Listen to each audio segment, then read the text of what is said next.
أعوذ بالله من الشيطان الرجيم.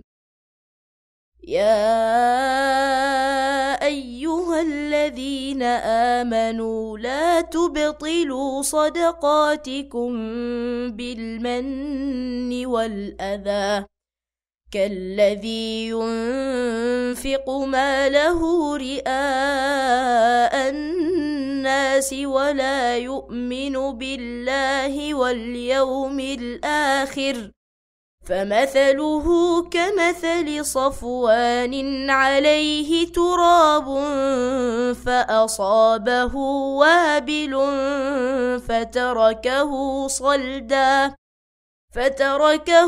صلدا لا يقدرون على شيء مما كسبوا والله لا يهدي القوم الكافرين۔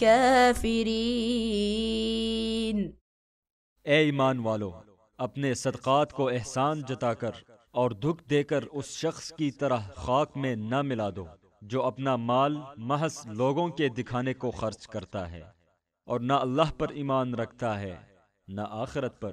اس کے خرچ کی مثال ایسی ہے جیسے ایک چٹان تھی جس پر مٹی کی تہ جمی ہوئی تھی، اس پر جب زور کا می برسا تو ساری مٹی بہہ گئی اور صاف چٹان کی چٹان رہ گئی۔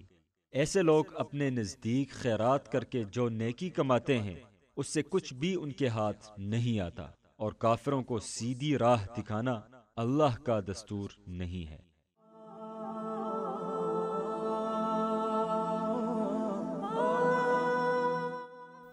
احسان جتلا کر اپنی نیکی کو برباد نہ کرو،